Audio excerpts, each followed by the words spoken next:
তাহলে আমি মুসলমান হয়ে আমি গর্ব করতাম এই জন্য যে আমি মুসলমান, আমি নামাজ পড়ি, আমি মসজিদে যাই, আমি 5 ওয়াক্ত নামাজ পড়ি, কিন্তু আমি আমার পাশের হিন্দু ভাইকে অত্যন্ত ভালোবাসি। আমার হিন্দু ভাইকে যদি আমি ভালোবাসি না, তাহলে আমার নামাজ হয় নাই। যদি আমার ট্রাইবেল ভাইটাকে আমি ভালোবাসি না পড়োশী হিসাবে, আমার ভারতবাসী হিসাবে, তাহলে আমি যে নামাজ পড়ছি এটা হচ্ছে না।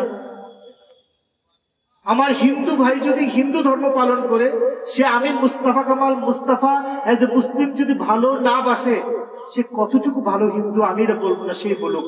কারণ হিন্দু ধর্ম সম্পর্কে আমি মুস্তাফা যা জেনেছি সেটা তো হলো জীবে প্রেম করে যেইজন সেইজন সেবিত ঈশ্বর, যত্র জীব তত্র শিব। যেখানেই জীব সেখানেই যদি শিব হয়, তাহলে মুস্তাফা কামাল তো মুসলমান পরে, আগে তো জীব।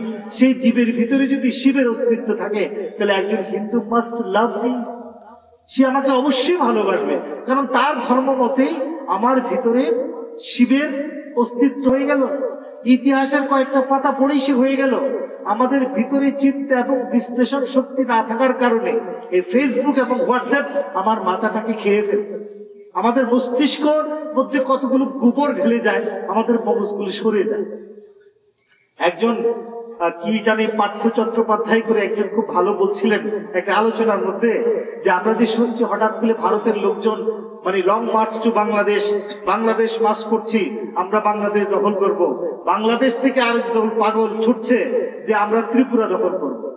তখন উনি বলছেন, না ভারতের লোক বাংলাদেশ দখল করবে, না বাংলাদেশের লোক ভারত দখল করবে, সবাই মিলে আসলে আমাদের দেমাগটাকে দখল করার চেষ্টা করছে, আমাদের চিন্তা শক্তিকে দখল করার চেষ্টা করতেছে।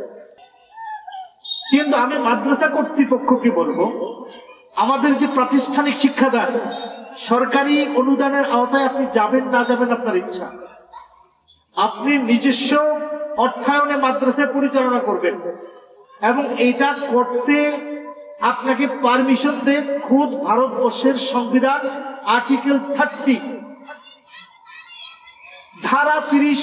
ভারতের সংবিধান যে কোনো ধর্মের মানুষকে তার ধর্মীয় শিক্ষা এবং জ্ঞানিক প্রতিষ্ঠান তৈরি করার জন্য সকল প্রকারের পারমিশন ভারতের সংবিধান ভারতের প্রতিটা নাগরিককে দিয়েছে। সুতরাং রাজধনগরের লোকেরা মদিনাতুল উল নামে একটি মাদ্রাসা প্রতিষ্ঠা করেছে with the permission of the constitution of India. ভারতের সংবিধানের মৌলিক অধিকারের আওতায় সে পারমিটেড, সে অনুমোদন প্রাপ্ত থেকে মাদ্রাসা করবে। আমি এখানে ওয়াজ মাহফিলে মুস্তাফা কামাল হিসেবে বলছি, এই জন্য আপনার বিশ্বাস করার দরকার নেই, জ্ঞান এখন আপনার উন্মুক্ত। Google is the university in front of you, Google is the encyclopedia in your front. আপনার সামনে গুগল খুলুন, এটা একটা এনসাইক্লোপিডিয়া ব্রিটানিকা, হাজার হাজার এনসাইক্লোপিডিয়া আপনার সামনে আছে, গুগলে সার্চ করুন। পৃথিবীর প্রথম ডিগ্রি প্রদানকারী, পশ্চাত্যের প্রাচ্যের সবচেয়ে প্রথম ডিগ্রি প্রদানকারী ইউনিভার্সিটির নাম কি? আপনি খুঁজে পাবেন Al University of Al Qarawiyyin of Morocco, মারাকেশর, Morocco was the first degree giving higher institution of learning। কোথায়? মরক্কোতে। মরক্কোতে একটা শহরে ফাতেমা আল ফির। খেয়াল করবেন, এখন মুসলমান মেয়েরা পড়াশোনা না করে বাড়িতে বসে আছে, কিন্তু পৃথিবীর প্রাচ্যের সবচেয়ে প্রথম ডিগ্রি প্রদানকারী বিশ্ববিদ্যালয়ে প্রতিষ্ঠা করেছিল, যেটার নাম ইউনিভার্সিটি অফ আল কারাবিন, সেটা প্রতিষ্ঠা করা হয়েছিল ফাতেমা আল ফির নামক একটি মহিলার দ্বারা। তারপরে কত জানেন? 700 বা 889 খ্রিস্টাব্দের দিকে এটা প্রতিষ্ঠিত। 889, এখন 2024, প্রায় কত 1200 বছর আগে মুসলিম মেয়ে প্রাচ্যের বা আরব দুনিয়ায় বা আফ্রিকা আরব অঞ্চলের প্রথম ডিগ্রি প্রদানকারী বিশ্ববিদ্যালয় প্রতিষ্ঠা করেছে। তা আমার মুসলমান মেয়েরা, আমি এখন কোথায়? মাদ্রাসা এডুকেশন। আল কিন্দির নাম শুনেছেন, আল বিরুনির নাম শুনেছেন, কিসাবুল জাবারির নাম শুনেছেন, মাকতাবুত তাইয়্যিবার নাম শুনেছেন, ইবনে তাইয়্যিবের নাম শুনেছেন, ইবনে মাজিদের নাম শুনেছেন, ইবনে আবুল কাশেম আয-যাহরাবীর নাম শুনেছেন?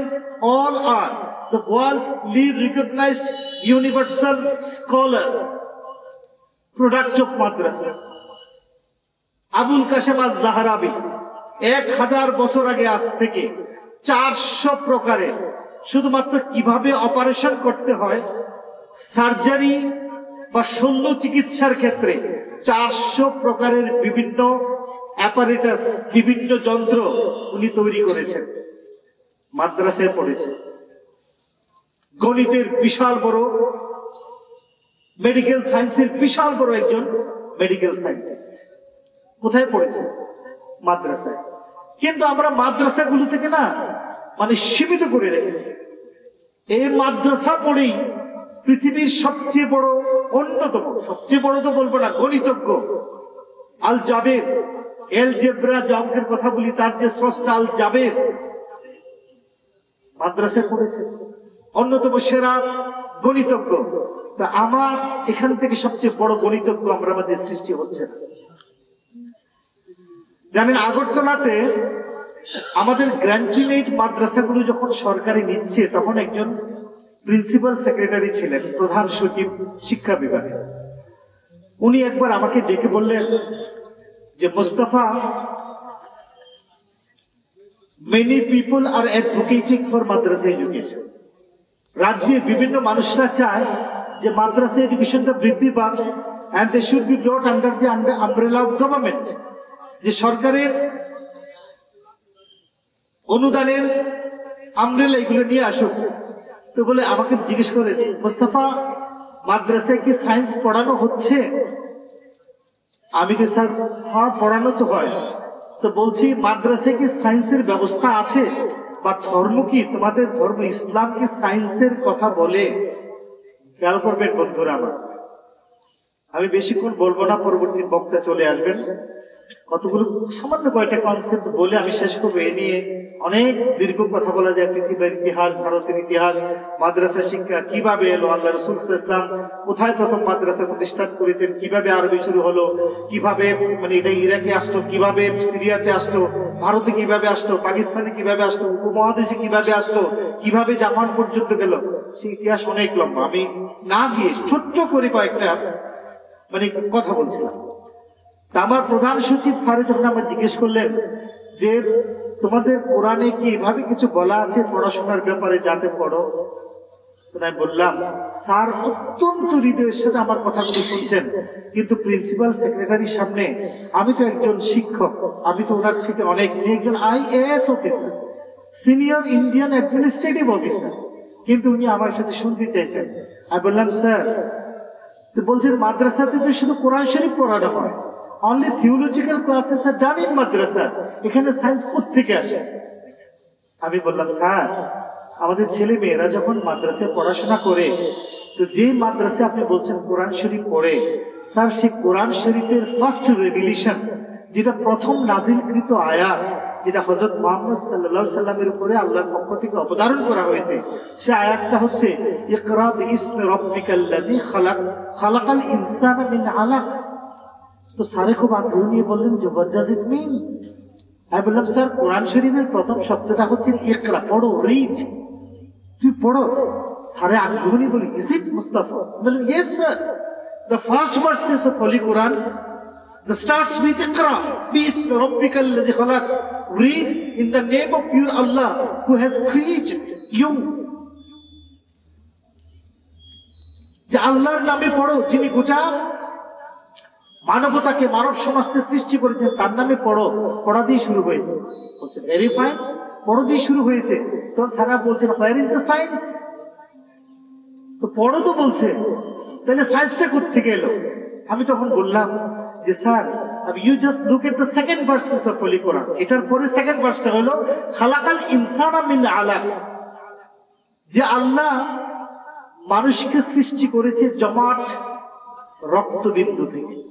আলাক জমাট রক্তবিন্দু থেকে। যে জমাট রক্তবিন্দু কি? একটা সন্তান যখন মায়ের গর্ভে জন্ম নেয়, তার যে জন্ম নেওয়ার জায়গা থেকে যেভাবে আমরা জানি শুক্রাণু জীবাণু মিলেমিশে কিভাবে একটি জমাট বাঁধা রক্ত তার থেকে মানুষের ক্রমে ক্রমে সময়ে সময়ে হাত পা গজায়, নখ, আমাদের শরীরের সমস্ত অঙ্গ প্রত্যঙ্গগুলো গজায়। তাহলে সেটার বিশ্লেষণে আছে যে আল্লাহ তুমি এই যে মানুষটা যে তুমি আছো, সে তুমি মানুষটা মূলত একটা জমাট রিক্ত বিন্দু থেকে তোমাকে আল্লাহ সৃষ্টি করেছেন। খালাকাল ইনসানা মিন আলাক। আমাকে বলছে রিয়েলি? এগুলো সাজা। তাহলে এখানে কি আছে স্যার? বলছে এটাকে তাহলে কি করে একটা মাদ্রাসার ছেলে যখন তাফসীর পড়ে পড়াশোনা করে, খালাকাল ইনসানা মিন আলাক, যে জমাট রক্তবিন্দু থেকে আল্লাহ পাক মানুষকে সৃষ্টি করেছেন, যে how can a mufassir, how can a student of madrasa can go on to explain the alaq, যে আলাকটা কি করে সে বিশ্লেষণ করবে? তো বলছে এখানে the entire study of biology comes to be. তাহলে বায়োলজি, জীববিদ্যা পড়ার সমগ্র মূল মন্ত্র এখানেই চলে আসে। ক্লাস 6 থেকে ক্লাস 9 থেকে যখন স্টুডেন্টরা বায়োলজি পড়তে থাকে এবং যে বায়োলজির উপর সর্বোচ্চ জ্ঞান নিয়ে আমাদের ডাক্তাররা হন, সে ডাক্তারদের প্রধান যে মূল বৈশিষ্ট্য সে বায়োলজিতে এখান থেকে আসে। তো কোরআন শরীফ আল্লাহ তাআলা নাজিল করার দ্বিতীয় আয়াতের মধ্যে যে বায়োলজির কনসেপ্টটা পুরো ঢুকিয়ে দিয়েছে। Is it so? স্যারকে যখন পড়ে আমি বললাম যে স্যার, বলছে is there any verses that relates physics, chemistry, পদার্থবিদ্যা অথবা কেমিস্ট্রি কি আলোচনায় আছে? এবং স্যারে আমাকে জিজ্ঞেস করছেন মাদ্রাসায় কি সূর্য প্রদক্ষিণ করে, পৃথিবী প্রদক্ষিণ করে, সূর্য স্থির না পৃথিবী স্থির, না কে চলে কে চলে না, মহাকাশ, নক্ষত্র, তারকাপুঞ্জ, পৃথিবী, সৃষ্টি, ভর, এগুলো কি আছে? এগুলো কি মাদ্রাসায় পড়ানো হয়?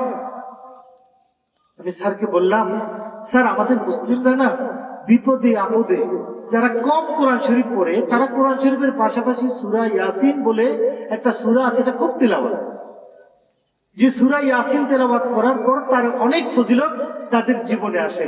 বলছে সেই সূরা ইয়াসিনের মধ্যে আল্লাহ পাক বলছেন বিসমিল্লাহির রহমানির রহিম, লা শামসু ইয়ামবাগি লাহা আন তুদরিকাল কামারা ওয়ালাল লাইলু সাবিকুন নাহার ওয়া কুল্লুন ফি ফালাকিন ইয়াসবাহুন। বলেন না সুবহানাল্লাহ। আমার ভাইয়েরা, আমাদের জীবনের বড় সমস্যা হচ্ছে আমাদের চিন্তা শক্তি খুব সীমিত। আমি যখন 7-8 বাংলা পড়ি তখন শুধু যে পাঠ্যপুস্তকে যে বাংলা কয়টা কবিতা আছে এটাই আমার মুখস্থ, এটাই পরীক্ষা। এবং তারপরেও প্রাইভেট মাস্টার, সেখানে গিয়ে স্যারের নোট দেন, নোট কয়টা মুখস্থ করে পরীক্ষা, তাও 80 পরীক্ষা 90 পরীক্ষা মাত্র 30-40। পড়াশোনা আমাদের জীবন থেকে হারিয়ে গেছে, বিশ্লেষণ আমাদের জীবন থেকে হারিয়ে গেছে। একটা ছেলে বাংলা পড়ে, সে বাংলার রবীন্দ্রনাথের বা নজরুলের কয়েকটা কবিতা মুখস্থ করার মধ্যে দিয়ে সে অনার্স, তার মাধ্যমিক বাংলা হয়ে গেল, তার 12 বাংলা হয়ে গেল, ইতিহাসের কয়েকটা পাতা পড়েই সে হয়ে গেল। আমাদের ভিতরে চিন্তা এবং বিশ্লেষণ শক্তি না থাকার কারণে এই ফেসবুক এবং হোয়াটসঅ্যাপ আমার মাথাটাকে খেয়ে ফেলে। আমাদের মস্তিষ্কর মধ্যে কতগুলো গোবর ঢেলে যায়, আমাদের মগজগুলো সরে যায়। একজন কি জানি পার্থ চট্টোপাধ্যায় করে একজন খুব ভালো বলছিলেন একটা আলোচনার মধ্যে, যে আমরা যে শুনছি হঠাৎ করে ভারতের লোকজন মানে long march to Bangladesh, Bangladesh march করছি, আমরা বাংলাদেশ দখল করব। বাংলাদেশ থেকে আরেক দল পাগল ছুটছে যে আমরা ত্রিপুরা দখল করব।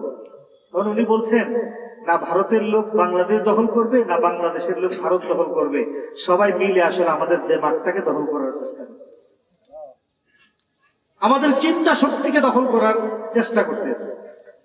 আমাদের মধ্যে বিশ্লেষণ যেভাবে বাংলা নাই, যেভাবে আমরা রবীন্দ্রনাথকে বিশ্লেষণ করতেও পারি না, যেভাবে আমরা নজরুলকে বিশ্লেষণ করতেও পারি না,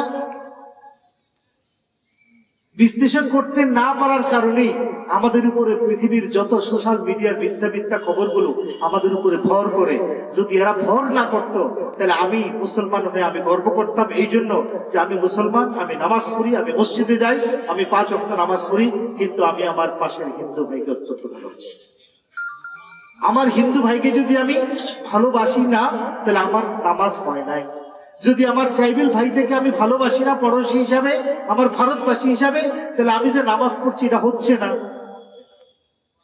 আমার হিন্দু ভাই যদি হিন্দু ধর্ম পালন করে, সে আমি মুস্তাফা কামাল মুস্তাফা এজ এ মুসলিম যদি ভালো না বাসে, সে কতটুকু ভালো হিন্দু আমি এটা বলবো না, সেই বলুক। কারণ হিন্দু ধর্ম সম্পর্কে আমি মুস্তাফা যা জেনেছি সেটা তা হলো জীবে প্রেম করে যেইজন সেইজন সেবিত ঈশ্বর, যত্র জীব তত্র শিব। যেখানেই জীব সেখানেই যদি শিব হয়, তাহলে মুস্তাফা কামাল তো মুসলমান পরে, আগে তো জীব। সেই জীবের ভিতরে যদি শিবের অস্তিত্ব থাকে, তাহলে একজন হিন্দু মাস্ট লাভ মি, সে আমাকে অবশ্যই ভালোবাসবে। কারণ তার ধর্ম মতেই আমার ভিতরে শিবের অস্তিত্ব বা তার কোনো ভার্য আমার ভিতরে আছে, আর আমি তাকে ভালোবাসি। কারণ আল খালক ইয়ালুল্লাহ, সমগ্র সৃষ্টি আল্লাহর পরিবার। আল্লাহর পরিবারে আমি এবং আমার হুজুর যেরকম সদস্য, আমার পাশের ভাই বিষ্ণু, আমার পাশের অভিজিৎ, আমার পাশের পার্থ, আমার পাশের সহদেব, ও আল্লাহর পরিবার সদস্য, আমি তাকে ভালোবাসি। If I go to love my brothers from other religion, so I can save my own religion. এতে আমার ধর্মের সুরক্ষা হবে, কারণ আমি তাকে ভালোবাসবো। তাকে ঘৃণার মধ্যে দিয়া আমার ইসলাম কখনো সুন্দরভাবে আমার ভিতরে বেঁচে থাকবে না। তাহলে পরস্পরের ঘৃণা আসে কারণ আমরা নিজেদেরকে কখনো বিশ্লেষণ করতে পারি না। ফিরে যাচ্ছি, আমার স্যার যখন বললেন যে স্যার সূরা ইয়াসিনে আছে লা শামসু ইয়ামবাগি লাহা আন তুদরিকাল কমারা ওয়াল লাইলু সাবিকুন নাহার ওয়া কুল্লুন ফি ফালাকিন ইয়াসবাহুন, the sun has no power to overpass the moon, the moon has no power to surpass the sun, and every object in the universe they revolve around their own orbit. সূর্যের ক্ষমতা নাই চন্দ্রকে অতিক্রম করে, চন্দ্রের ক্ষমতা নাই সূর্যকে অতিক্রম করে, এবং মহাকাশে ভ্রাম্যমান প্রত্যেকটা বস্তু তার কক্ষপথে ঘোরাফেরা করে। কোরআন শরীফে আছে। এন্ড ফিজিক্স, কেমিস্ট্রি, বিজ্ঞানের এমন কোন শাখা নেই যেখানের মধ্যে আসে না। তা আমি যদি ভালো করে মাদ্রাসা পড়ি, কোরআন পড়ি, হাদিস পড়ি, আমি শুধু হুজুর হয়ে ইমামতি করব না। I could B a good doctor, I could be a good engineer, I could be a good physical scientist, I could be a best astronaut, I could be a best astrophysician. কিন্তু মজার ব্যাপার কি জানেন, সেই জায়গায় আমরা আমাদের নিজেদেরকে উত্তরিত করতে পারি, সেই জায়গায় পারি নাই। একটা বিখ্যাত ভারতবর্ষের একটা বইয়ের মধ্যে কলকাতার একজন লেখক, সেখানে আমি পড়েছি কি জানেন, উত্তর প্রদেশের আগ্রার পাশে একটা মাদ্রাসা আছে। আগ্রার যেখানে ফোর্ট আছে, তাজমহল আছে, তাজমহলের অদূরে একটা মাদ্রাসা আছে। সেই মাদ্রাসার কোরআন শরীফ যিনি পড়ান তিনি একজন, ওনার নাম শ্যাম বাহাদুর, এরকম কোন একটা নাম, উনি একজন হিন্দু। খেয়াল করছেন, মাদ্রাসায় পড়াচ্ছেন একজন হিন্দু। কেন ওনাকে জিজ্ঞেস করা হলো, সাংবাদিকরা বলেন যে শ্যাম বাহাদুর সাহেব आप मदरसे में पढ़ाते हैं? जी पढ़ाता हूँ। आप कुरान की तालीम देते हैं? जी बिल्कुल देता हूँ। आप हदीस शरीफ की तालीम देते हैं? हाँ बिल्कुल देता हूँ। कैसे देते हैं? जब हमने कुरान पढ़ा है, हमने हदीस को पढ़ा है, हमने समझा है। बोले क्या है इसमें? বলছে এটার মধ্যে কি আছে কোরআন এবং হাদিসে? বলছে একজন ভালো মানুষ হওয়ার যত মন্ত্র থাকার দরকার সব মন্ত্র এগুলোর মধ্যে আছে। বলুন না সুবহানাল্লাহ। আপনি যান দাওধারানি, আপনি রাজধননগর মাদ্রাসা শেষ করে রাঙামাটি শেষ করুন, তারপর আপনি শেষ করুন দারুল উলুম দেওবন্দ, দারুল উলুম দেওবন্দ থেকে শেষ করে আলিগড় মুসলিম বিশ্ববিদ্যালয়ে পিএইচডি করুন, পিএইচডি করার পর আপনি যান লন্ডনের অক্সফোর্ড ইউনিভার্সিটিতে, কেমব্রিজ বিশ্ববিদ্যালয়ে, সেখানে ইসলামিক স্টাডিজ পড়ুন। সেখানে দেখুন ইসলামিক স্টাডিজের অন্যতম সবচেয়ে বড় প্রফেসর একজন খ্রিস্টান, পিটার হার্টল্যান্ড, একজন বড় প্রভাষক। সে কি পড়ায়? কোরআনের তাফসীর পড়াচ্ছে।